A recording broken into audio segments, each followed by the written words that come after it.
Vamos mudar de assunto? A gente continua a política, mas a gente sai do presidente Lula em partes, né? Vamos falar dele também. Quem está aqui no estúdio comigo é o colunista do portal Metrópolis, Igor Gadelha.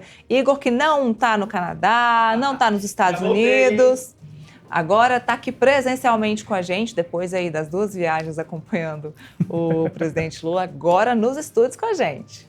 Boa tarde, Igor. Boa tarde, Neila. Boa tarde a todos que acompanham aqui o Boletim Metrópolis. Um prazer estar de volta. Olha, uma semana acirrada aqui no Congresso com o presidente Lula por conta da derrubada do decreto do IOF, uma derrota aí, grande derrota para o governo do presidente Lula, que agora, inclusive está aqui na sua coluna, deu aval para a Advocacia Geral da União judicializar esse processo lá no Supremo Tribunal Federal. Mas antes disso, já teve gente indo atrás do Supremo. Quem é que foi lá bater na porta do STF para reclamar sobre o assunto? Olha, Neila, foi o PSOL, mais uma vez, né? O PSOL que, junto com a Rede, são 2 partidos pequenos, mas que costumam ali, sempre que algo incomoda eles, ou que incomoda o governo, eles costumam acionar o Supremo. Pois bem, antes mesmo de o governo anunciar o STF, que iria ao STF, o PSOL, por meio do deputado federal Guilherme Boulos, anunciou que o partido iria protocolar nesta sexta-feira uma ação do Supremo Tribunal Federal questionando a derrubada do decreto do IOF pelo Congresso Nacional. E aí, horas depois, a gente apurou com o governo que o presidente Lula ele tinha dado aval para a Advocacia Geral da União também judicializar a questão da derrubada do IOF. Vamos contar os bastidores, porque eu sei que todo mundo quem está aí nos assistindo gosta de saber. Ontem, o presidente Lula, vocês acabaram de ver aí na reportagem, ele estava em São Paulo. O ministro da Advocacia Geral da União, Jorge Messias, também estava em São Paulo em outra agenda. Ele voltou de carona com o presidente no avião, veio conversando com o presidente no avião e quando chegou em Brasília, ainda foi para o Palácio da Alvorada discutir com o presidente justamente essa questão do STF. E nessa conversa, foi aí que o presidente Lula deu aval para a AGU ingressar com uma ação no Supremo Tribunal Federal. Mas, diferentemente do PSOL, a AGU, Neila, ainda não tem nenhuma previsão de quando e como, né, qual vai ser o tipo de instrumento em que ela vai questionar a derrubada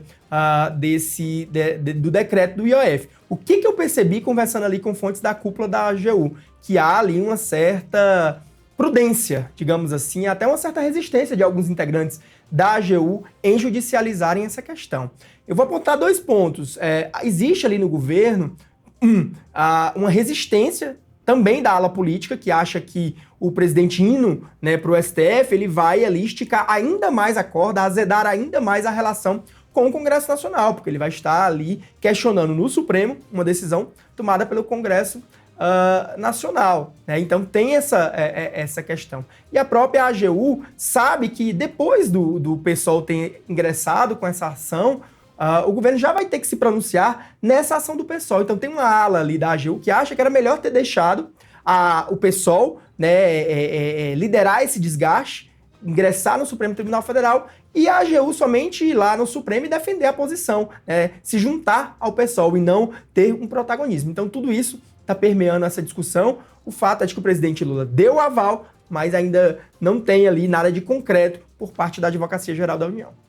Ou seja, não tem nada de concreto por parte da AGU, ou seja, nem chegou ao Supremo Tribunal Federal. Nada. A AGU, inclusive, Neila, depois até que a gente soltou a matéria, a AGU emitiu uma nota à imprensa dizendo que ainda estuda, né, ainda avalia as possibilidades.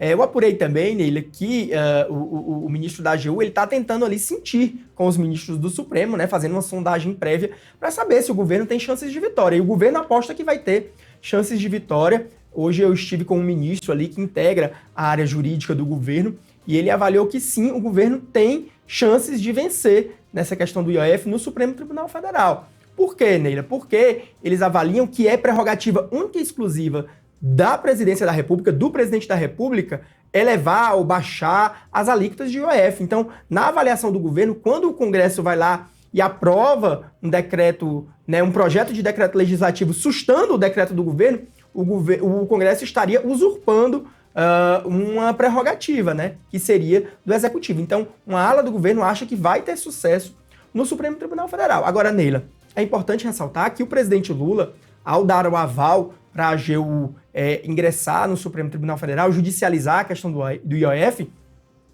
o presidente Lula mostra que está indo para o embate, porque ele está indo ali questionar uma decisão tomada em ampla maioria na Câmara. Acho que foram 383 votos, né, na Câmara, não, 283, perdão, na Câmara a 90 e poucos, né? Então, assim, é muita gente que votou, ou foi 283, vocês me corrijam aí, mas foi uma votação muito expressiva. Eles já contam aqui na Câmara dos Deputados.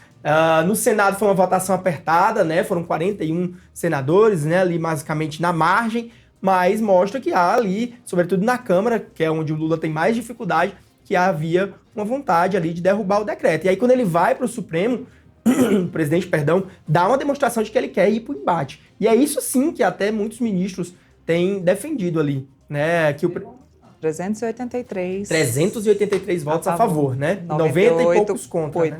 98 contra. 98 contra. Então, Neila, tem muito uma avaliação ali no governo que depois dessa dura derrota que o governo sofreu, o presidente Lula tem que tentar fazer do limão uma limonada, tem que usar esse episódio para ir ali para aquele embate com o Congresso, naquela leitura dos ricos contra pobres, né? O presidente tem que ele foi aconselhado a adotar o discurso de que o governo estava tentando proteger os mais pobres ao aumentar o IOF, porque o IOF, assim, é um imposto que incide sobre cartão de crédito, sobre operações de crédito, que atingem ali prioritariamente pessoas de uma renda mais elevada, né? É claro que o IOF também ele baseia ali operações de empréstimo e tudo mais, que de alguma forma pode afetar as pessoas mais pobres, mas prioritariamente o IOF é um imposto que incide sobre pessoas com renda mais elevada. Então o presidente foi orientado, agora que sofreu a derrota, ali investir no discurso de que o governo estava tentando ali taxar as pessoas com a renda mais alta para beneficiar, aumentar a arrecadação do governo e poder ali bancar, por exemplo, programas sociais que,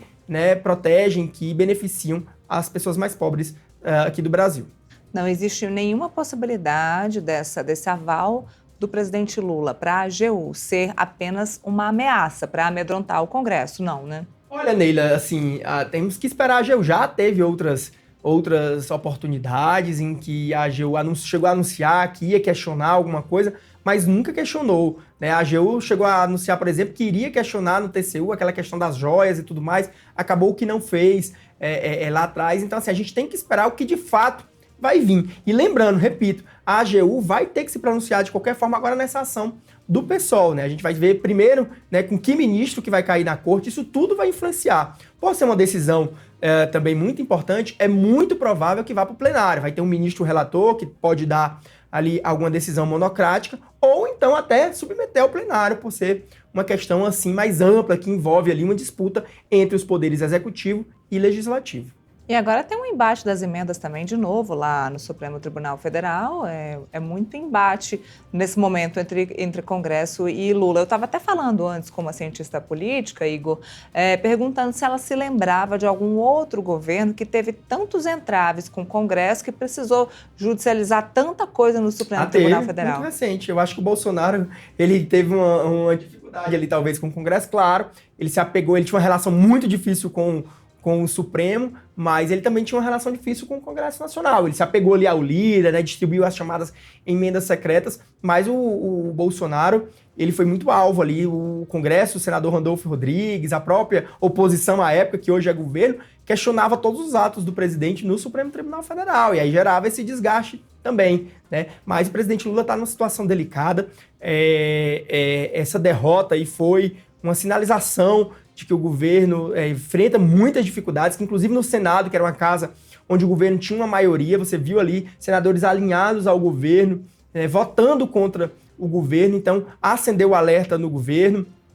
Integrantes ali do Palácio do Planalto já viram até um componente eleitoral, acham que o Congresso pode já estar ali tentando dificultar a vida do presidente Lula, que tem anunciado que é candidato à reeleição, porque a ministra Gleisi Hoffmann foi às redes sociais e disse que essa derrubada do decreto do IOF ela vai afetar os programas sociais, entre eles o Pé de Meia, que é a principal marca dessa gestão, que é aquele que dá uma bolsa para os estudantes, né, de ensino médio concluírem, né, os estudos.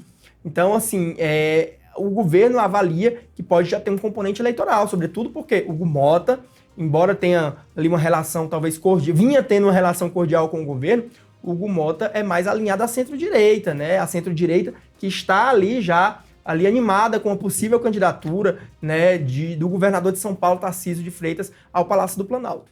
Você falou da Gleisi Hoffmann e ela também deu uma ameaçada aí na questão das emendas, né? Ela disse, olha, alguns programas vão sim ser afetados, mas as emendas parlamentares também. Aí o governo vai estar comprando assim um embate ainda maior, porque mais do que ir ao Supremo contra uma decisão do Congresso, é quando o governo vai mexer no bolso dos parlamentares, né? E não assim diretamente, porque esse dinheiro, em tese, ele não vai para os parlamentares, mas os parlamentares usam o dinheiro dessas emendas para mandar para os seus currais eleitorais, para fazer uma obra lá numa cidade que ele é bem votado. Então eles precisam desses dinheiros, sobretudo porque estamos já ali há um ano e pouco para as eleições de 2026. Então essas emendas têm cada vez mais poder, né? Tem cada vez mais efeito político para os parlamentares.